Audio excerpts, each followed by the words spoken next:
Le 18 juillet 1918, à Mweso, en Afrique du Sud, naît celui qui deviendra l'icône internationale de la résistance face à l'injustice, Nelson Mandela. Nous vous racontons son histoire. Mandela a grandi dans un pays marqué par une injustice et un racisme profond, où les Noirs étaient traités comme des citoyens de seconde zone, privés de leurs droits fondamentaux. À 16 ans, il intègre l'internat de Hilltown où il adopte le prénom anglais Nelson, une condition pour pouvoir poursuivre ses études.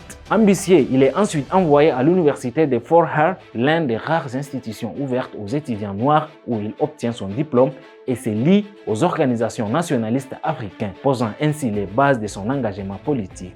Dès les années 1940, convaincu que la ségrégation institutionnalisée de l'apartheid constituait une négation de la dignité humaine, il rejoint en 1944 l'African National Congress et participe à la création de sa Ligue de jeunesse. En 1948, l'apartheid est instauré en Afrique du Sud. La ségrégation et l'oppression sont officialisées à tous les niveaux des institutions et des services publics. Face aux lois raciales qui divisent les Sud-Africains, Mandela mesure rapidement l'impasse de la non-violence. En 1961, avec d'autres militants, il fonde Umkhonto we Sizwe, la lance de la nation, déterminé à mener la résistance armée. Il sillonne près de 20 pays africains pour mobiliser des matériels et des fonds. Mais face à l'urgence née de l'assassinat de plusieurs leaders de son mouvement, il interrompt sa formation militaire et politique en Éthiopie pour rentrer. Il sera arrêté quelques jours plus tard. Son procès de Rivonia en 1964 le révèle au monde. Lorsqu'il proclame « Je suis prêt à mourir », Mandela offre à l'humanité un acte de foi dans la justice et la liberté. Ces 27 années de détention deviennent un symbole universel. Emprisonné physiquement, il reste libre dans sa pensée et inspire auprès des milliers de jeunes militants une forte motivation. Son nom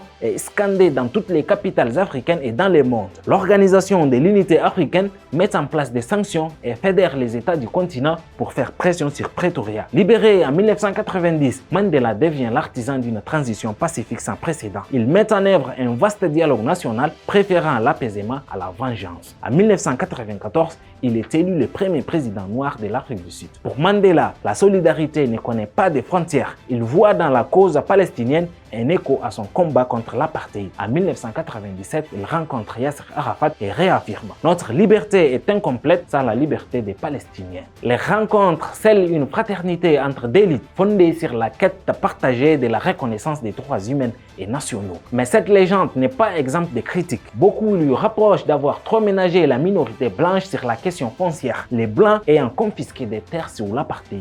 Nelson Mandela nous enseigne d'abord que la résistance, même armée de simples mots et de convictions, peut venir à bout des murs les plus épais. Le 5 décembre 2013, Nelson Mandela s'éteint à Johannesburg à l'âge de 95 ans. Il laisse derrière lui un héritage moral qui continue d'inspirer l'élite pour la justice et la dignité humaine partout dans le monde. Restez connectés.